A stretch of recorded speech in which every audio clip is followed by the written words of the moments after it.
pas ketemu bulan suci Ramadan, ya itu lihat berita di TV yang orang mulai merusak ini warung-warung kecil-kecil yang di kaki lima, alasannya karena bulan suci dilarang bikin maksiat yang dilese-lesehan. Terus sementara warung-warung dipaksa harus tutup.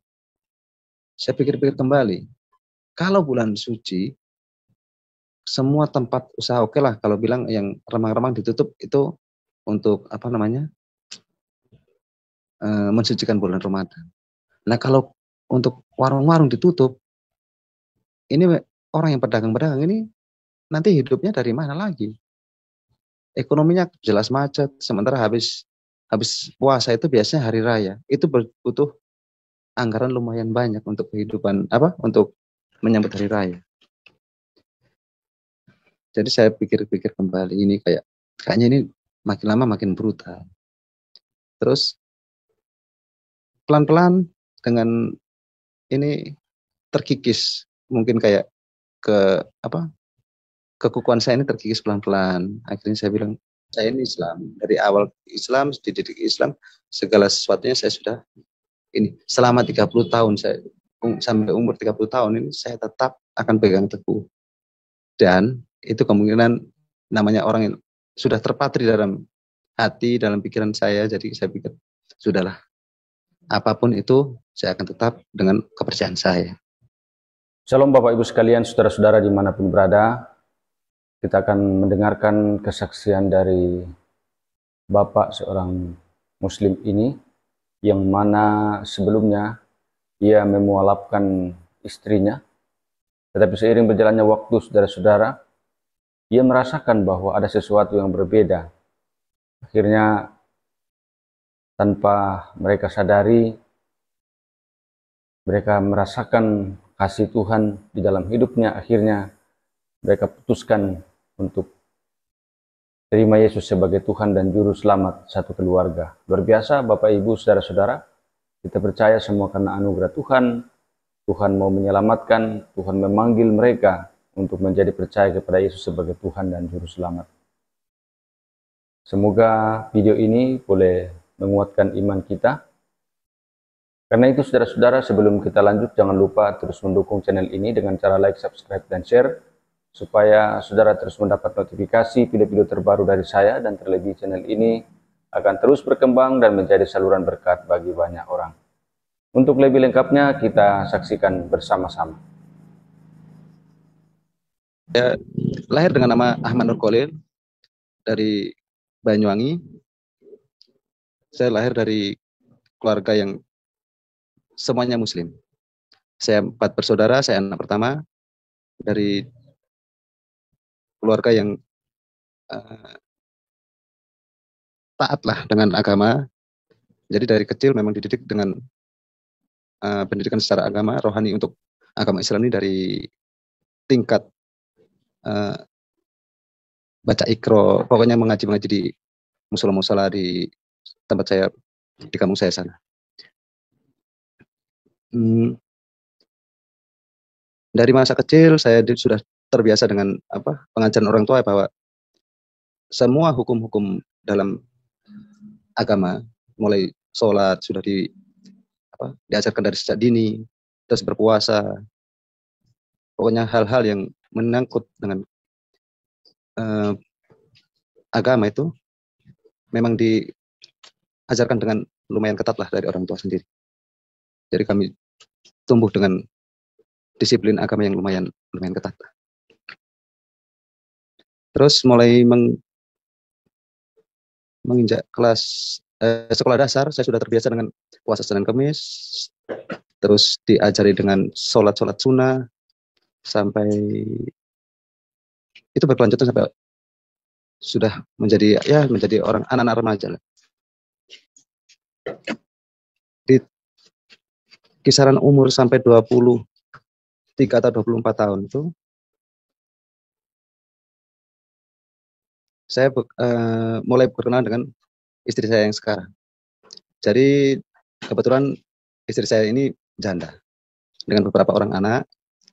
Jadi setelah keluarga saya tahu dia itu janda, dan kebetulan juga dia itu bukan dari orang Jawa, dia dari NTT, jadi kita pasti mengerti orang Jawa yang biasanya dengan apa adat istiadat yang begitu ketat, mungkin yang seperti itulah, katanya orang Jawa itu tutur kata atau bahkannya yang halus lah.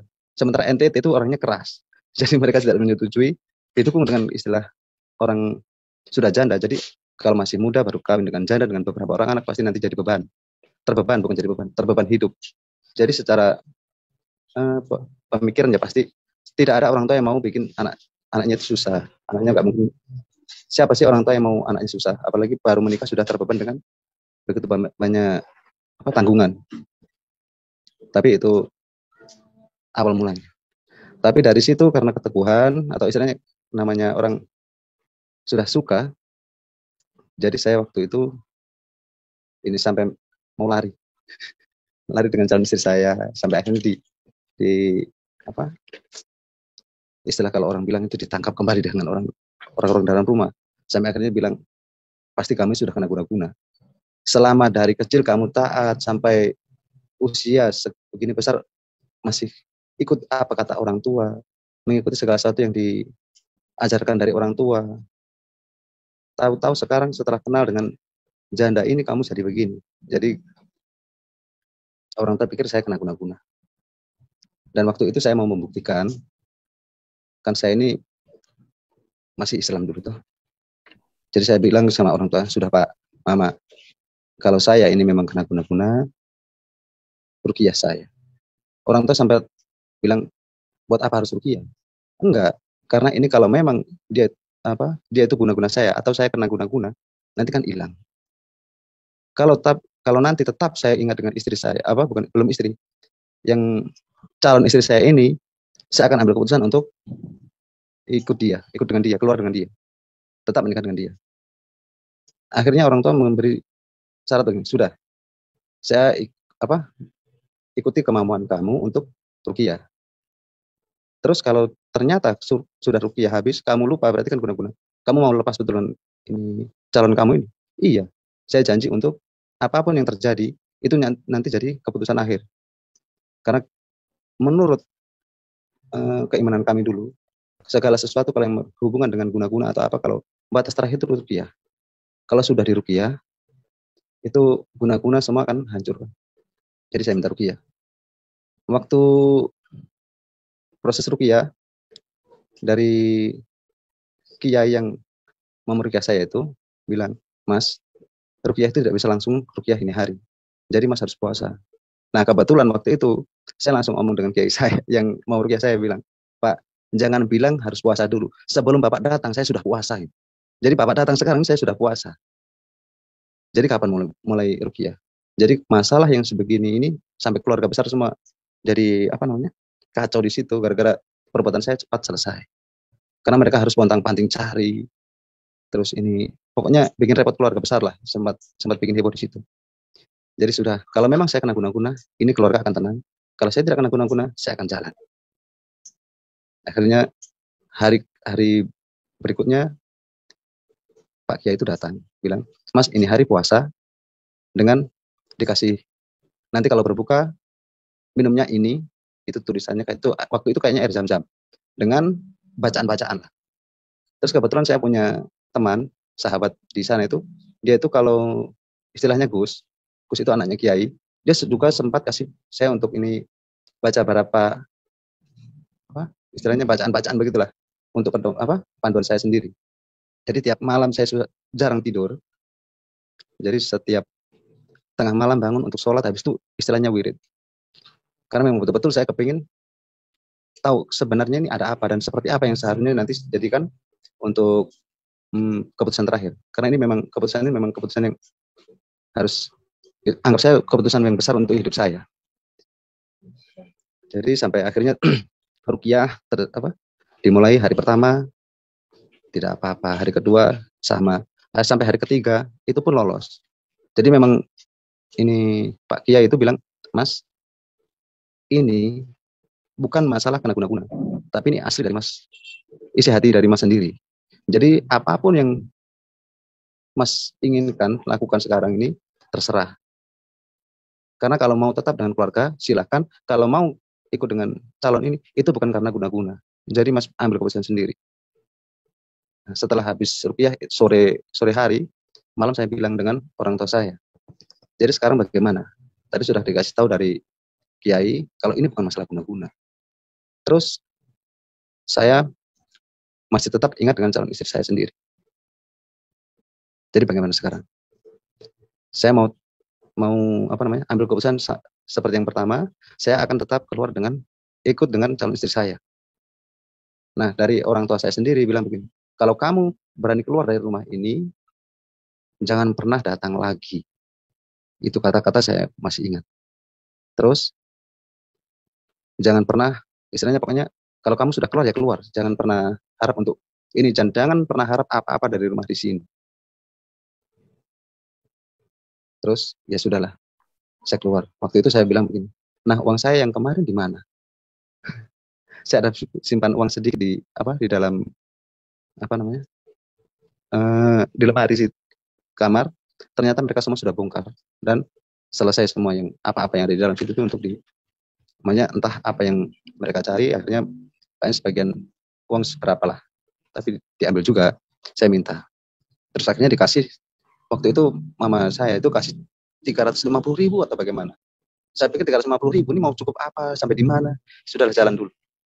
Akhirnya setelah 2 hari mungkin masih sempat di Banyuwangi sana, akhirnya saya ambil keputusan dengan calon istri saya waktu itu ke NTT. Jadi barang-barang yang dikontrakan istri saya ini jual semua. Dan uang yang ada itu cukup untuk tiket saja. Jadi kita makan cuma ikut apa kata di kapal situ. Sampai di tengah perjalanan saya pikir begini, nanti kalau sampai ini keadaan jalan dengan tangan kosong, baru apa-apa semua ini tidak ada. Sampai di sini kalau cepat dapat kerja bagus, tapi kalau belum ada pekerjaan bagaimana? Tapi sudahlah, ambil keputusan, jalan. Akhirnya jalan, istri saya kasih kekuatan dengan bilang, keluarga di sana ada, nanti minta tolong di keluarga untuk kerja. Sementara waktu di Jawa dulu ya, kehidupan lumayan, kita pedagang Pak. Jadi cukup lah. Sementara jalan dengan keadaan kosong, tanpa ada bekal apa-apa. Uang tidak ada. Cukup untuk tiket saja. Jadi ya apa kata nantilah, keluarga ada dan nanti minta tolong di keluarga di NTT sana, saya bilang begitu. Akhirnya singkat cerita kita sampai di NTT. Sampai di sini pekerjaan juga ini belum ada. Sampai berapa lama ini otomatis bingung. Anak-anak sudah ada, terus kita hidup dari mana lagi kalau sementara untuk hidup sementara, ya bersyukurlah beras ada. Tapi kelanjutannya bagaimana?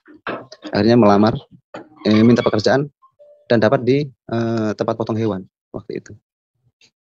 Akhirnya sudah di tempat potong hewan situ dikasih ongkos upah, istilahnya upah itu satu kepala itu 20.000.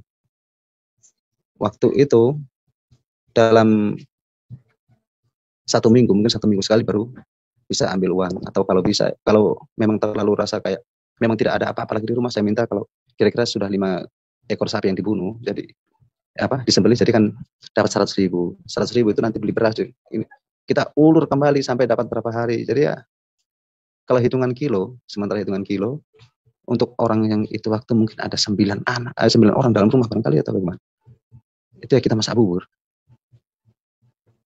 Anak-anak mau berangkat sekolah makan bubur, pulang pun ketemunya bubur. Ya kalau kita orang tua ya sudah pikir kalau memang ada dari anak-anak yang sisa dari anak-anak sarapan atau bagaimana kita bisa. Kalau tidak ada ya sudah kita puasa. Bukan puasa Pak sebenarnya Pak. Memang nggak ada apa-apa mungkin. Jadi karena ekonomi yang begitu berat, tapi bersyukur waktu itu untuk saya sendiri. Saya bilang bersyukur karena waktu itu saya kan masih Islam, saya sholatnya masih tetap kuat. Setiap kali jam sholat tetap sholat. Setiap kali ini ada kesempatan ya masih puasa. Bukan berarti yang tidak ada apa-apa, memang puasa kan, betul-betul puasa. Dan setiap hari kan ya berdoa, ya Allah mudah-mudahan kasih rezeki karena hidup berat sekali di sini. Jadi dengan apa namanya, ya selain berusaha tetap berdoa lah. Akhirnya di satu saat itu ada tetangga yang ajak untuk pergi ke kota, di kota Kupang tepatnya ini, untuk kerja di proyek bangunan. Karena memang tidak ada apa-apa yang bisa diandalkan, kita bersyukur tenaga masih ada. Jadi kita memanfaatkan apa yang ada. Kita punyanya tenaga fisik, ya kita pakai kerja fisik sudah. Akhirnya jadi buruh. Awalnya jadi buruh di proyek dengan gaji kalau tidak salah 50.000 satu hari waktu itu. Dengan tanggungan 2 tempat karena saya bersendiri dengan istri akhirnya ikut ke Kupang, sementara anak-anak dengan apa istilahnya, mertua perempuan di sini. Jadi kita punya 2 dapur. Jadi berbagi dengan di sana kita punya kehidupan sendiri dengan yang di kampung untuk biaya hidup juga. Seberapa pun yang ada kita atur sedemikian rupa lah untuk bisa cukup. Sampai akhirnya di tahun 2012 mungkin saya dapat ini diajak proyek itu lumayan jauh dari tempat kos-kosan di Kupang sana, di salah satu daerah pinggiran lah, di pinggiran kota. Jadi saya tinggal istri saya di kos-kosan, sementara saya sendiri kerja di bangunan di proyek saya. Entah bagaimana akhirnya sementara saya kerja itu hitung mungkin 1 bulan atau 2 bulan waktu itu, saya pulang sampai di rumah ini, tahu-tahu istri saya bilang setelah berapa hari bilang, "Mas, kita cerai." Saya pikir kalau orang di Kupang bilang, "Lu gila barangkali." Terus istilah begini, "Saya ini salah apa kalau tahu-tahu saya datang dari ini tempat kerja, kamu bilang kita cerai." Itu susah mesti cerai lagi. Terus enggak, dia bilang saya mau kembali apa namanya? Kembali ke Kristen. Terus saya mau kembali Kristen. Kan kalau saya mau kembali Kristen, kamu kan Islam. Jadi kan nggak mungkin dalam satu rumah tangga 2 agama. Dia bilang begitu. Terus saya tanya, kenapa kamu tiba-tiba berubah pikiran mau Kristen? Sementara selama ini apa kita bersama itu sholat aktif. Setiap jam sholat saya ajak mari sholat. Ya bagaimanapun saya jadi imam, dia jadi makmum. Setiap waktu sholat kita sholat. Atau setelah saya ke proyek yang sekitar 1 bulan atau 2 bulan itu, pulang-pulang dia bilang kita cerai. Saya pikir kembali, saya ini salah apa? Tahu-tahu ini bilang mau cerai. Ternyata dia bilang saya mau pindah ke Kristen. Terus setelah saya selidiki tanya-tanya ini, oh ternyata ini apa namanya? Dengan waktu saya tidak ada itu, dia ada mungkin kayak apa namanya? Bergumul dengan dirinya sendiri. Akhirnya dia putuskan untuk kembali ke Kristen. Dengan tetangga, akhirnya ngomong-ngomong dengan tetangga, dia mau ke gereja. Pernah waktu itu akhirnya setelah beberapa hari dia bilang, besok hari Minggu saya mau ke gereja. Terus ya besok Minggu jam 6 harus berangkat. Oh ya sudah. Terus dia bilang, kamu gak apa-apa. Sekarang ini masalah kalau agama, saya paksa pun kamu kalau keyakinan lain ya sudah, ikut keyakinan. Toh ujung-ujungnya kan sama. Artinya sama-sama, namanya orang dulu selalu bilang kalau agama itu semua agama itu sama. Jadi saya pikir ya sudahlah, yang penting kita hidup rukun dalam satu rumah. Jadi jangan ada ini istilahnya kayak paksaan. Terus saya bilang begini, kalau kamu mau ke gereja. Terus kalau untuk kamu jangan jangan pernah ajak saya untuk ke gereja. Karena nggak mungkin saya ke gereja. Saya ini Islam, dari awal Islam, dididik Islam, segala sesuatunya saya sudah ini selama 30 tahun saya sampai umur 30 tahun ini saya tetap akan pegang teguh. Dan itu kemungkinan namanya orang yang sudah terpatri dalam hati, dalam pikiran saya, jadi saya pikir sudahlah. Apapun itu saya akan tetap dengan kepercayaan saya. Setelah berjalannya waktu, dia bilang yang tadi bilang besok saya ke gereja, saya bilang ya sudah kalau mau ke gereja besok bangun pagi siap ke gereja. Ternyata waktu jam 5:30 pagi kan dia tadi waktu malamnya sudah bilang saya besok ke gereja. Nggak mungkin saya kasih bangun untuk sholat subuh. dia sudah mau ke gereja, masa mau sholat subuh duluan? Keyakinan beda. jadi akhirnya saya bilang, sudah, kamu jam 5:30 itu saya kasih bangun. Kamu bilang mau ke gereja, ini jam 5:30, sudah jam 5:30 belum bangun juga. Kapan mandi, kapan siap, kapan berangkat? Akhirnya dia sendiri bingung, kok ini apa? Saya mau ke gereja, malah dia yang kasih bangun ke Mbak untuk siap-siap. Saya bilang, kan kamu bilang mau ke gereja, bangun, mandi, cepat mandi, berangkat ke gereja sana. Nanti terlambat. Kan dimulai jam 6. Akhirnya dia siap berangkat ke gereja. Itu Alkitabnya kayak waktu itu saya lihat kayaknya masih pinjam dari tetangga sebelah. Karena memang waktu itu kita ya nggak mungkin lah orang Islam punya Alkitab lah. Yang dalam pikiran saya waktu itu pasti orang pikir, nah kamu Islam, yang kamu pimpin sekarang sampai istilahnya membelot ke orang Kristen. Kenapa kamu masih tetap mau dengan dia? Pasti ada yang pikir. Saya dalam pikiran saya begini, ini masalah keimanan, keyakinan orang. Saya paksa pun seperti apapun, kalau dia nggak mau, ya nggak mau. Kalau biar saya bilang, sudah kamu harus sholat. Selama ini dia sholat, tapi ternyata tetap mau kembali ke agama yang lama, ke Kristen kembali. Saya pikir sudah, kita sama-sama ini pegang teguh keyakinan masing-masing. Siapa yang goyang atau siapa yang sudah rasa kayak, oh ternyata memang saya ini harus kembali Islam atau saya harus Kristen, itu kan nanti dulu. Yang penting kita yakin dengan keyakinan kita masing-masing. Akhirnya juga cerita, istri saya tiap hari itu berdoa. Untuk hari-hari itu dia berdoa. Sementara saya kerja. Tentunya dengan doa-doa setelah keyakinan kekristenan kembali. Dia setiap jam 9 atau jam 10 pagi itu dia doa. Sementara saya di tempat kerja. Nanti waktu pulang, cuman ini dia akan pakai waktu itu putar lagu-lagu rohani terus. Jadi lama-kelamaan saya itu terbiasa dengan lagu-lagu rohani. Terus di waktu itu saya sudah hari-hari ketemu dengan mendengar lagu rohani. Pas ketemu bulan suci Ramadan, ya itu lihat berita di TV yang orang mulai merusak ini warung-warung kecil-kecil yang di kaki 5, alasannya karena bulan suci dilarang bikin maksiat yang dilese-lesean. Terus sementara warung-warung dipaksa harus tutup. Saya pikir-pikir kembali, kalau bulan suci semua tempat usaha oke lah, kalau bilang yang remang-remang ditutup itu untuk mensucikan bulan Ramadan. Nah kalau untuk warung-warung ditutup, ini orang yang pedagang-pedagang ini nanti hidupnya dari mana lagi? Ekonominya jelas macet, sementara habis puasa itu biasanya hari raya. Itu butuh anggaran lumayan banyak untuk kehidupan untuk menyambut hari raya.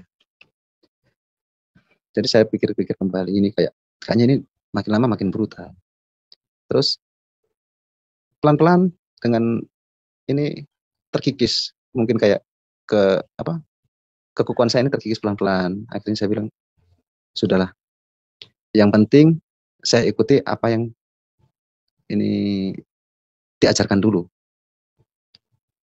Masalah mereka melakukan istilah bilang itu sunnah untuk ini menjaga kesucian atau apa, itu urusan mereka. Yang penting saya tetap dengan yang pokoknya saja lah. Yang penting sholat 5 waktu saya aktif, segala sesuatu yang pantangan-pantangan saya usahakan untuk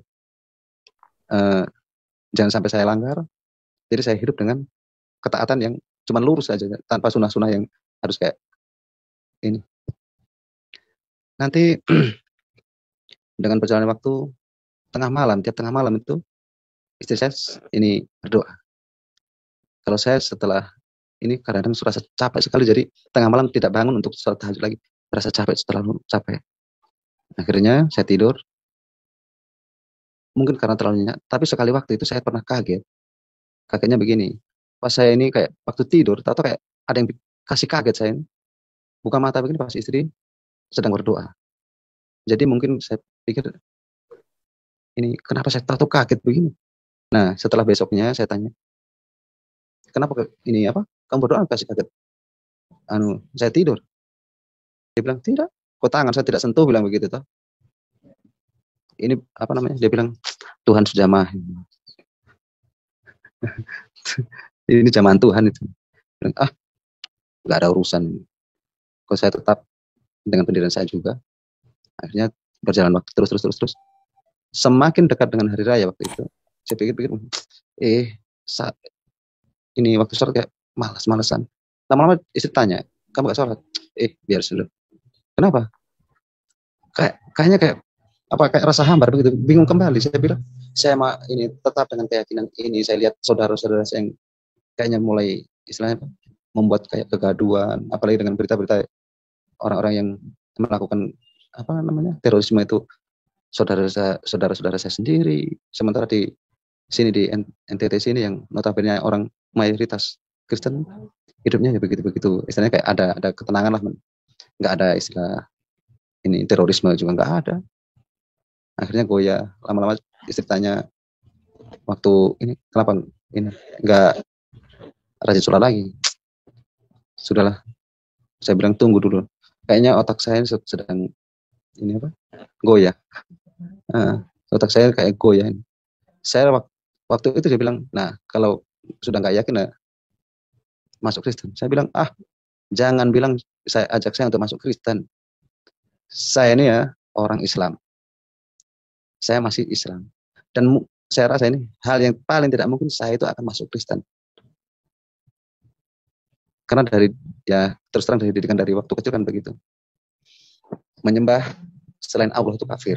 Jadi nggak mungkin saya kafir.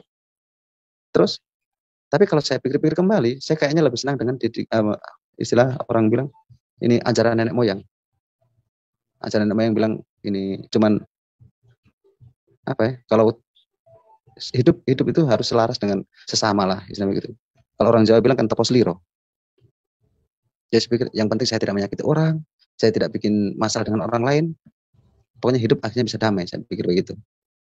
Lanjut terus, akhirnya setiap hari mendengarkan ini lagu-lagu rohani, terus istri berdoa setiap hari, akhirnya ditambah dengan keimanan saya yang pertama sudah begitu, akhirnya tambah goyah lagi. Saya bilang begini, sudah, kalau ini ikut berdoa, saya kok doa Kristen, nggak ada urusan. Kalau kamu mau doa silakan. Kalau saya nggak mau doa, nggak mungkin doa. Saya akan tetap, bisa kayak mengeraskan hati untuk tidak akan pernah mau menerima. Akhirnya suatu ketika itu saya pernah menganggur. Ini karena proyek sedang istirahat, saya nganggur.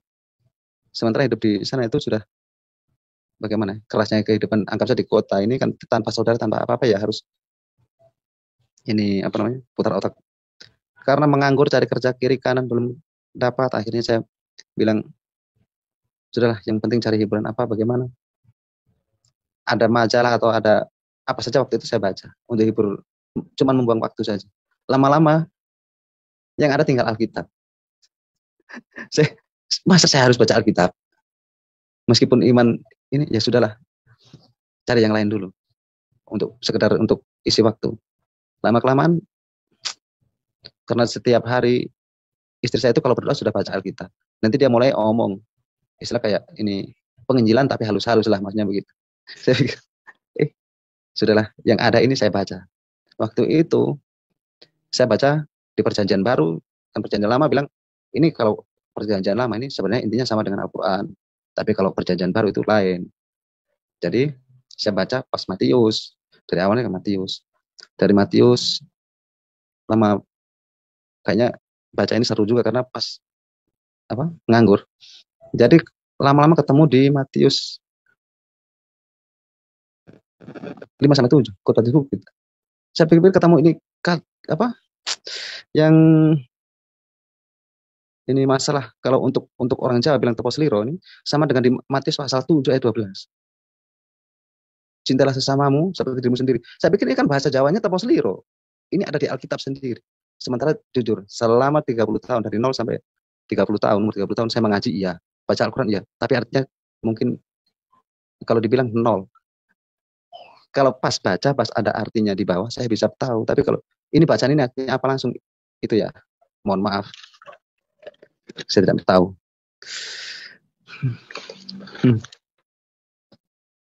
Ya, di Matius 7 ayat 12, segala sesuatu yang kamu kehendaki supaya orang perbuat kepadamu, perbuatlah demikian juga kepada mereka. Itulah isi seluruh hukum Taurat dan kitab para nabi. Saya pikir itu saja yang membuat saya bikin, nah ini inti dari seluruh ini ajaran, cuman satu. Kalau orang Jawa bilang taposiro. Jadi saya pikir, nah, induk dari segala kehidupan kita ini cuman di Alkitab ini tertulis. Sementara selama ini saya di Al-Quran mungkin ada, tapi karena saya tidak tahu artinya, saya tidak pernah tahu. Itu yang menguatkan saya. Nah, saya akhirnya ikut belajar dengan istri saya pelan-pelan untuk ini mengerti. Terus ikut-ikut menyanyi. Awalnya ikut-ikut menyanyi lagu-lagu rohani, itu ikut-ikut menyanyi. Terus dia berdoa. Mari kita berdoa dulu untuk ya nama-nama ketenangan hati. Akhirnya saya ikut berdoa. Dari menyanyi itu yang membuat saya lebih banyak menguatkan untuk masuk ke Kristenan. Jujur, saya dulu lebih tertarik dengan lagu-lagu rohani. Karena itu banyak menginspirasi saya untuk lebih mengokohkan saya untuk lebih percaya pada Tuhan. Singkat cerita, akhirnya setelah berapa bulan waktu itu, akhirnya ketemu Natal. Menjelang Natal, istri saya bilang, kita ke gereja. Dan seumur hidup yang selama ini, saya baru itu pergi ke gereja. Saya tidak tahu bagaimana ke gereja itu, tata caranya seperti apa, nanti ibadahnya bagaimana, yang penting ikut saja. Saya ikut. Setelah pulang dari gereja Natal, di bulan Januari, kalau tidak salah Januari atau Februari waktu itu, saya ke salah satu saudara di Lasiana, bilang saya mau masuk Kristen, saya mau dibaptis. Jadi saya mau keluarga dari istri saya di sini untuk istilahnya menjadi saksi. Keluarga tanya, kenapa Mas mau masuk Kristen? Apa disuruh adik saya? Enggak. Terus saya mau masuk aja. Saya bilang begitu toh. Alasannya? Ya saya kepingin masuk Kristen sekarang. Habis itu diajak ke rumah pendeta. Sampai di rumah pendeta, saya bilang, Ibu, saya kepingin dibaptis. Terus kapan kira-kira saya bisa dibaptis? Ya kalau mau baptis itu nggak bisa langsung, Mas. Kebetulan waktu itu di Kemit. Nggak bisa langsung, harus ada pendidikan, istilahnya, untuk pengajaran Alkitab, memperkuat keimanan, segala macam. Saya bilang, saya ini mau dibaptis, Bu. Saya ini mau dibaptis, segera masuk Kristen. Habis itu, setelah baptis, nanti saya akan, nikah Kristen lagi. Kan sebenarnya kan kita sudah nikah Islam. Cuman saya pikir waktu itu, setelah baptis saya Kristen, istri saya Kristen, saya harus nikah Kristen. Jadi semua ini jadi Kristen. Waktu saya menyatakan untuk mau dibaptis, Ibu Pendeta bilang, wih, Mas, kalau itu tuh harus pembelajaran ini Alkitab, harus ini, kira-kira berapa lama? Saya bilang begitu. Ibu sampai bingung sendiri, akhirnya bilang begini, kira-kira ini kalau dalam ini bulan, bisa atau belum? Ya mesti belajar. Terus mungkin dari perundingan dari ibu pendeta dengan ini tetua-tetua di dalam gereja situ, mungkin akhirnya bilang, Mas, ini Mas saya kasih Alkitab, nanti belajar di rumah. Nanti tolong hafalkan dulu doa Bapa kami. Habis itu terus sambil ini baca-baca ini Alkitab. Terus saya tanya, ini kira-kira kalau untuk baca Alkitab yang untuk menguatkan dari mana berapa banyak yang harus saya baca? Maksudnya kan saya tidak tahu mana poin-poin yang harus saya baca untuk menguatkan iman, maksudnya begitu. Waktu itu Ibu Pendeta bilang di Yohanes, Yohanes 1 itu, akhirnya bilang, Pak itu kan Mas baca dulu di Yohanes. Saya baca. 1 minggu kemudian, Mas sudah baca. Yang mana? Yohanes. Sudah. Terus Mas baca sampai di mana? Itu Alkitab tuh mungkin kalau nggak salah sampai kisah para Rasul. Jadi dari Matius sampai kisah para Rasul sudah saya baca. Akhirnya terus sempat waktu itu saya bilang begini, Ibu, saya ini yang untuk Alkitab yang Perjanjian Baru saya baca, cuman kadang-kadang saya baca di ini Perjanjian Lama. Saya mau tanya, waktu itu kan Ibu Pendeta saya tanya, Ibu, di Amsal itu bilang ini apa namanya? Ada hikmat telah mendirikan 7 tiangnya. 7 tiang itu apa? Sempat saya tanya begitu. Makanya, sudah Mas, nanti baru apa namanya? Mas sampai baca sampai situ. Iya. Ya sudah, nanti baru kita belajar lagi. Jadi kita ini apa? Urus untuk baptisan dulu. Akhirnya setelah itu di akhir Februari saya akhirnya baptis, masuk pembaptisan. Akhirnya di 1 bulan berikutnya kami nikah Kristen, 1 bulan. Nah, terus kehidupan kami sekarang satu rumah sudah Kristen semua. Banyak saya dengan istri kan sudah Kristen. Jadi saya istri dengan anak waktu di Kupang itu Kristen. Cuman ada 2 orang anak yang di kampung yang masih Islam. Akhirnya waktu itu istri saya pulang ke kampung duluan untuk apa namanya? Untuk menjaga anak-anak di kampung. Terus saya dengar kabar akhirnya sekarang ini anak satu sudah mau terima Tuhan. Bukan ini. Ya akhirnya bersyukurlah. Pokoknya intinya sampai saat ini akhirnya kita satu keluarga sudah satu iman. Terus dengan berjalannya waktu, akhirnya saya pulang ke Rotes ini. Sekarang kehidupan saya sudah ini, ya bersyukurlah sudah mendingan lebih baik. Terus saya sekarang kehidupannya hari-hari bertemu dengan saudara-saudara saya yang masih ini Muslim. Sekarang saya hidup di pasar. Dan kemarin sempat ada apa namanya saudara-saudara yang bilang begini, kamu masuk Kristen paling gara-gara ini apa namanya kayak sembako atau bagaimana bilang. Saya bilang dari mana kok kira-kira saya tidak bisa beli ini bahan makan sekarang, saya bilang begitu tuh.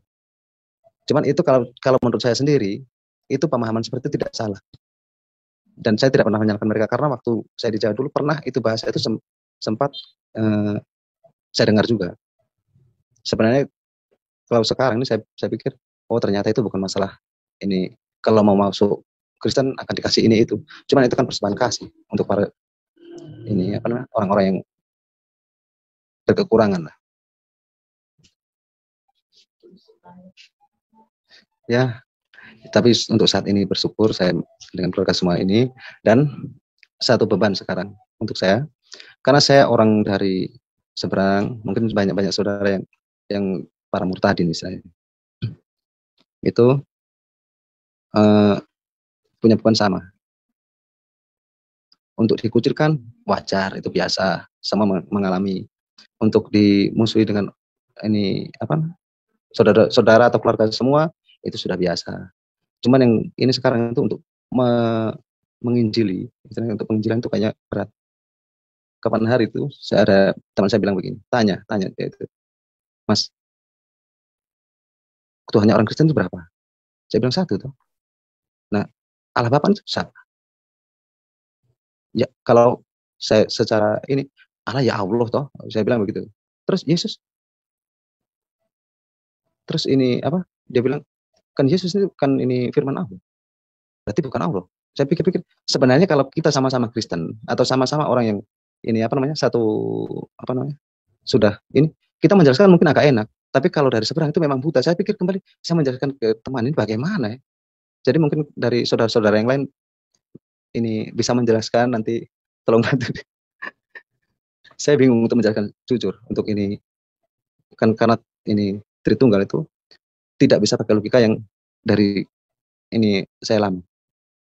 Jadi mungkin nanti saudara-saudara yang lain kalau pas ketemu yang seperti itu bisa menjelaskan untuk kita membawa jauh-jauh baru, menyerahkan saudara-saudara kita biar kita bisa selamat tinggal di rumah Bapak. Ya, oh ya, ini apa namanya?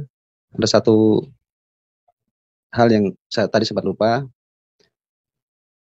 Saya bersyukur dulu waktu di apa? Masih dari Jawa dulu saya punya satu apa namanya? Penyakit yang dianggap kronis, dan itu diprediksi waktu itu saya tidak akan hidup sampai saat ini. puji Tuhan waktu itu dengan waktu kita berkumpul terus, akhirnya ini Tuhan berikan jamahan, Tuhan angkat penyakit saya, dan saya ada hingga saat ini karena jamahan Tuhan. Dan sekiranya ini kesaksian saya ini bisa bermanfaat juga bagi saudara-saudara. Terima kasih. Selamat malam. Salam. Ya, baik. Terima kasih. Selamat malam, Pak Ahmad. Ya, sebentar Pak. Ada yang ketinggalan. Ya. Kalau tidak salah di bagian waktu itu Bapak sempat dibaptis lagi ya, baptis Islam. Mungkin ya, iya. Oh ya, silakan Pak. Ya. Oh ya, dulu saya sempat yang tadi itu saya bilang saya minta dibaptis waktu itu karena di sini waktu itu minta di gereja Gemit. Jadi baptisan yang diberikan kepada saya itu baptisan yang percik. Nah, setelah saya kembali ke Kampung Karotes ini, saya antarkan anak saya yang ke gereja di waktu itu Pantai Kosta untuk baptis. Nah, waktu itu setelah waktu mau baptis itu pendeta bilang, siapa yang mau ikut dibaptis silakan turun ke air. Dan saya waktu itu bilang begini, saya mau baptis lah.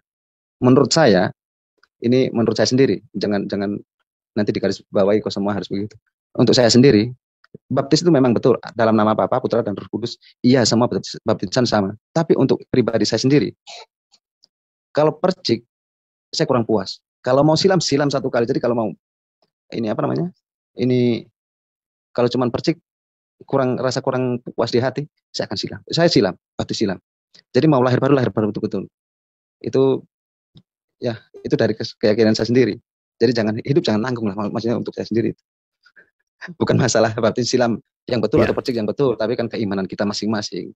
Tapi kalau untuk pribadi saya sendiri itu, saya tidak mau kayak cuman percik, kalau silam 1 kali. Ya, terima kasih.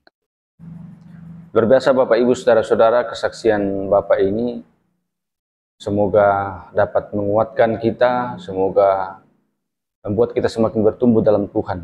Dan kita percaya bahwa orang yang percaya kepada Yesus Kristus sebagai Tuhan dan Juru Selamat, dia tidak akan binasa, melainkan beroleh hidup yang kekal. Karena hanya Yesuslah satu-satunya Tuhan dan Juru Selamat. Di luar Yesus tidak ada keselamatan. Dia sendiri mengatakan, akulah jalan dan kebenaran dan hidup. Tidak ada seorang pun yang sampai ke surga kalau tidak melalui aku. Jadi harus melalui Yesus supaya diselamatkan. Sampai jumpa di video-video berikutnya dan Tuhan Yesus memberkati.